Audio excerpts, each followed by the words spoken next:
دیکھو لکھو دوسرے نمبر پہ اس علم کی کون سی چیز جاننا ضروری ہے؟ تعریف.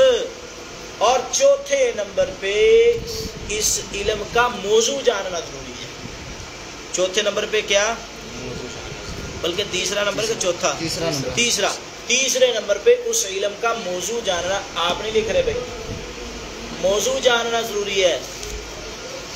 اور چوتھے نمبر پہ اس علم کی غرض و غایت لکھنا، یہ بھی یعنی کہ اس کو یاد کرنا اور اس کو دیکھنا یہ بھی ضروری ہے. چوتھے نمبر پہ کون سی چیز ہے؟ غرض و غایت. اور پانچویں نمبر پہ اس علم کی اہمیت کا علم ہونا چاہیے. پانچویں نمبر پہ کس چیز کا علم ہونا چاہیے؟ اس علم کی اہمیت. بھئی اہمیت بھی پتا ہوگی تو پھر بات بنے گی نا، پھر دل کرے گا. بھئی اہمیت کا پتا ہوگا تو پھر ہی دل کرے گا پڑھنے کا. ابتسام صاحب، اہمیت کا پتا ہو تو پھر دل کرتا ہے کہ نہیں پڑھنے کا؟ تو جو اب اہمیت کا پتا ہی نہ ہو تو پھر دل کرتا نہیں. نمبر 6، اور اس علم کے موجد کا بھی پتا ہونا چاہیے. کس نے اس علم کو لکھا ہے؟ اس علم کے موجد کا بھی پتا ہونا چاہیے. چھٹے نمبر پہ کیا ہے؟ اس علم کے موجد کا علم ہونا چاہیے. اور ساتویں نمبر پہ اس علم کی نسبت، اس علم کی نسبت کا بھی پتا ہونا چاہیے. ساتویں نمبر پہ کیا ہے؟ اس علم کی نسبت کا پتا ہونا چاہیے. آٹھویں نمبر پہ اس علم کا حکم پتا ہونا چاہیے. آٹھویں نمبر آٹھویں نمبر پہ اس علم کا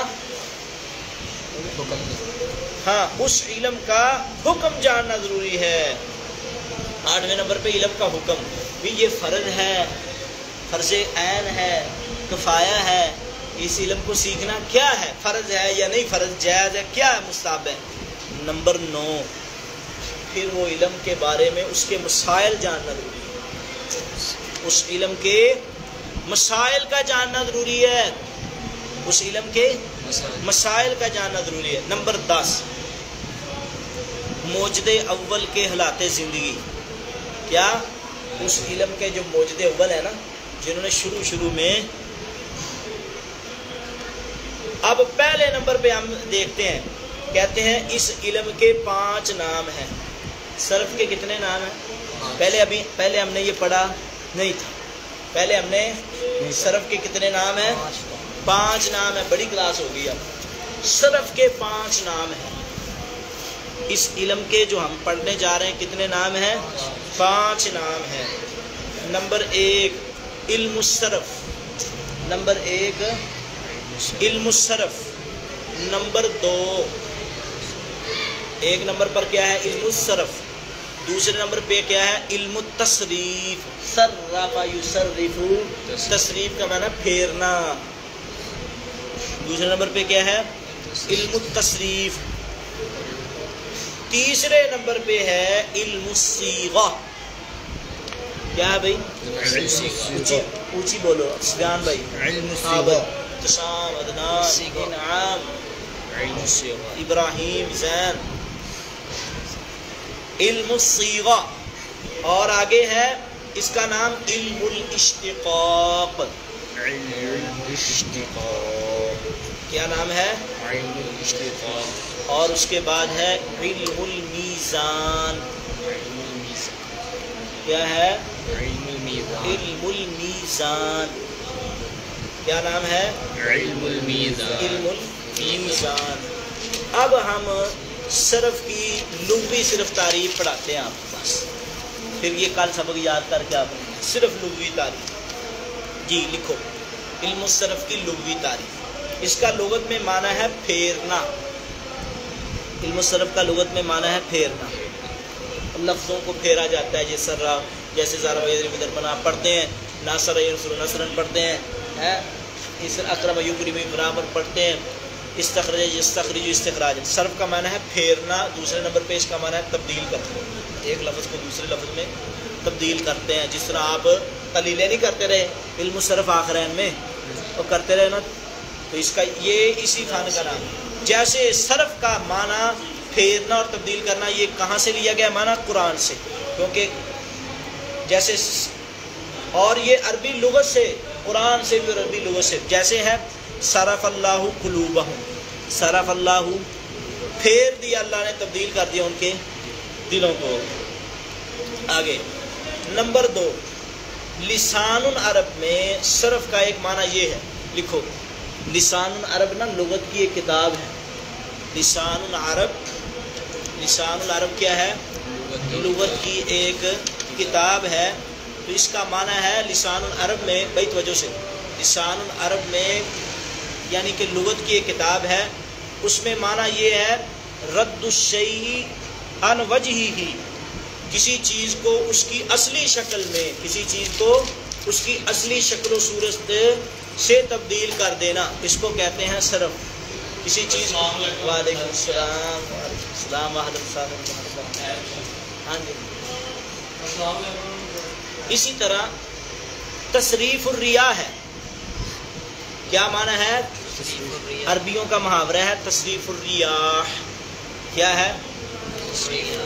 ہاں۔ آگے علامہ ملانی کے نزدیک صرف کی لغوی تعریف، بھائی ابھی صرف لغوی لکھوا رہا ہوں۔ علامہ ملانی کیا کہتے ہیں؟ علامہ ملانی لکھو، علامہ ملانی کے نزدیک صرف کی لغوی تعریف، علامہ ملانی کے نزدیک صرف کی لغوی تعریف یہ ہے کہ یہ باب تفعیل سے ہے، یہ باب تفعیل سے۔ اس کا معنی یہ ہے کہ ایک کلمے کو مختلف شکلوں کے اندر بدلا جائے، اس کا معنی یہ ہے ایک کلمے کو مختلف شکلوں کے اندر بدلا جائے۔ علامہ ملانی کیا کہتے ہیں کہ صرف کی لغوی تعریف ہے، یہ باب تفعیل سے ہے، اور اس کا معنی ہے ایک کلمے کو مختلف شکل میں بدلا جائے، ایک کلمے کو مختلف شکلوں کے اندر بدلا جائے، اس سے مختلف الفاظ اور مختلف معنی حاصل ہو۔ یعنی کہ زارابا کا اور معنی ہے، یضربو کا اور ہے، ٹھیک ہے، اضربو کا اور ہے، تضربو کا اور ہے، نضربو کا اور ایسے ہی ہے نا۔ ہاں، تو یہ آپ نے اس کی یعنی کہ صرف لغوی تعریف تک یاد کر کے آنا ہے۔ السلام علیکم۔